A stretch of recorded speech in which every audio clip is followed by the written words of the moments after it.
بسم اللہ الرحمن الرحیم۔ السلام علیکم دوستو، آج ہم بات کریں گے ایک ایسے واقعے کی جو دل کو جھنجھوڑ دیتا ہے، آنکھوں کو نم کر دیتا ہے اور اللہ تعالیٰ کی قدرت اور عدل کا سبق دیتا ہے۔ یہ کہانی ہے مصر کے اس ظالم بادشاہ فرعون کی، جس کا گھمنڈ اتنا بڑھ گیا کہ اس نے خود کو خدا کہہ دیا۔ انا ربکم الاعلی، میں تمہارا سب سے بڑا رب ہوں۔ لیکن جب انسان کا تکبر حد سے گزر جاتا ہے تو اللہ تعالیٰ اس کے لیے ایسا نظام بناتا ہے کہ اس کا گھمنڈ مٹی میں مل جاتا ہے۔ اس کہانی میں ایک خواب ہے، ایک ظالم کا ظلم ہے اور اللہ کی تدبیر ہے جو سب کچھ بدل دیتی ہے۔ دوستو، یہ واقعہ بنی اسرائیل سے جڑا ہے۔ بنی اسرائیل وہ قوم ہے جو حضرت یعقوب علیہ السلام، جنہیں حضرت اسرائیل بھی کہا جاتا ہے، ان کی اولاد ہے۔ یہ وہ لوگ ہیں جن کے باپ دادا میں حضرت ابراہیم علیہ السلام، حضرت اسحاق علیہ السلام اور حضرت یوسف علیہ السلام جیسے بزرگ انبیاء شامل ہیں۔ اللہ تعالیٰ نے انہیں اپنی کتنی نعمتیں دی، علم، نبوت اور رحمت، ان تمام نعمتوں سے نوازا۔ حضرت یوسف علیہ السلام کے وقت میں بنی اسرائیل مصر آئے تھے اور ان کی عزت و توقیر تھی، کیونکہ یوسف علیہ السلام مصر کے بادشاہ بنے تھے۔ لیکن وقت گزرا اور مصر میں فرعون کا دور آیا۔ بنی اسرائیل اب ایک مظلوم قوم بن گئی تھی۔ وہ مصر میں غلام بن کر رہ رہے تھے، مزدوری کرتے تھے اور فرعون کے ظلم کا شکار تھے۔ فرعون انہیں اپنے لیے خطرہ سمجھتا تھا، کیونکہ بنی اسرائیل ایک توحید پر یقین رکھنے والی قوم تھی، جبکہ فرعون اپنے آپ کو خدا کہتا تھا۔ قرآن میں اللہ تعالیٰ فرماتا ہے، فرعون نے زمین پر اپنا گھمنڈ قائم کیا، اس نے لوگوں کو گروہ میں بانٹ دیا اور ایک گروہ بنی اسرائیل کو کمزور کرتا تھا۔ فرعون کا دل گھمنڈ اور خوف سے بھرا ہوا تھا۔ وہ بنی اسرائیل کے ایمان سے ڈرتا تھا اور اسے لگتا تھا کہ ایک دن یہ قوم اس کی حکومت کے خلاف بغاوت کرے گی۔ اس خوف نے اسے ایک ایسا ظالم بنا دیا جو انسانیت کے لیے کلنک بن گیا۔ اصل میں ہوا یہ تھا کہ ایک رات فرعون نے ایک خوفناک خواب دیکھا۔ اس نے دیکھا کہ بیت المقدس کی طرف سے ایک شعلہ آگ مصر کی طرف بڑھتا ہے۔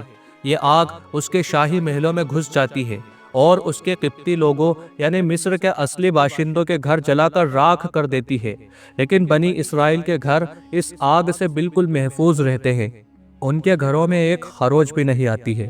فرعون کی آنکھ کھلی تو اس کا دل خوف سے کانپ رہا تھا۔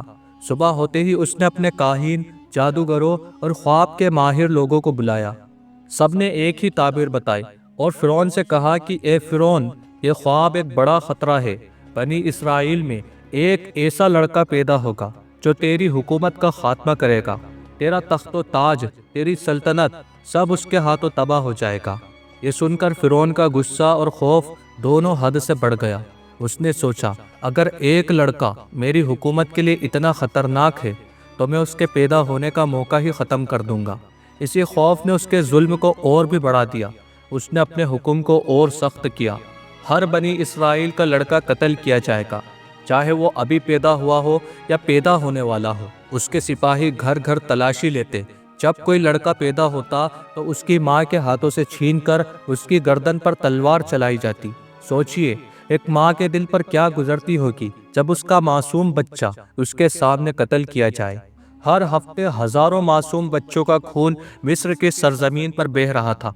تفسیر کے مطابق فرعون کے اس ظلم کے دور میں لگ بھگ 15 لاکھ بنی اسرائیل کے بچوں کو قتل کیا گیا۔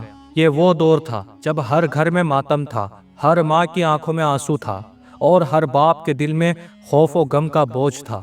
قرآن میں اس واقعے کا ذکر کچھ اس طرح ہے، وہ ان کے بیٹے قتل کرتا تھا اور ان کی عورتوں کو زندہ رکھتا تھا، بے شک وہ مفسدون میں سے تھا۔ فرعون نے سوچا کہ اس ظلم سے وہ بنی اسرائیل کو ہمیشہ کے لیے دبوچ لے گا، لیکن وہ بھول گیا کہ اللہ تعالیٰ کے فیصلے کے آگے کوئی طاقت نہیں ٹک سکتی۔ فرعون اپنا ظلم چلا رہا تھا، لیکن اللہ تعالیٰ اپنی تدبیر سے کام کر رہا تھا۔ اسی ظلم کے دور میں بنی اسرائیل کے ایک گھر میں حضرت موسیٰ علیہ السلام پیدا ہوئے۔ ان کی والدہ کے دل میں خوف تھا، اگر فرعون کے سپاہیوں کو پتہ چلا تو میرا بیٹا بھی قتل کر دیا جائے گا۔ ہر طرف موت کا سایہ تھا، ہر گھر میں چیخیں گونج رہی تھی۔ لیکن اللہ تعالیٰ نے حضرت موسیٰ علیہ السلام کی ماں کے دل میں سکون ڈالا اور ایک الہام دیا، جس الہام کا ذکر قرآن میں ہے۔ اللہ تعالیٰ نے قرآن میں فرمایا، ہم نے موسیٰ کی ماں کے دل میں الہام ڈالا کہ تو اسے دودھ پلا اور جب تجھے اس کے لیے خوف ہو تو اسے دریا میں ڈال دے، اور نہ ڈر اور نہ غمگین ہو، ہم اسے تجھے واپس کر دیں گے اور اسے اپنا رسول بنائیں گے۔ حضرت موسیٰ علیہ السلام کی والدہ نے اللہ کے حکم پر عمل کیا۔ انہوں نے اپنے بیٹے کو ایک صندوق میں رکھا، اسے اچھے سے بند کیا اور دریائے نیل میں بہا دیا۔ سوچئے، ایک ماں کے لیے کتنا مشکل لمحہ ہوگا اپنے جگر کے ٹکڑے کو دریا کے حوالے کرنا، لیکن یہ ایک ماں کا یقین تھا اللہ تعالیٰ کی رحمت پر، جو اسے معجزہ دکھانے والا تھا۔ دریا کا پانی اس صندوق کو لے کر سیدھا فرعون کے محل کے کنارے تک پہنچا۔ فرعون کی بیوی حضرت آسیہ رضی اللہ تعالیٰ عنہ کے خادموں نے وہ صندوق دیکھا اور محل میں لے آئے۔ جب صندوق کھولا گیا تو اس میں ایک معصوم اور خوبصورت سا بچہ تھا جس کا نام موسیٰ تھا۔ فرعون کی بیوی حضرت آسیہ رضی اللہ تعالیٰ عنہ کا دل ان پر آ گیا۔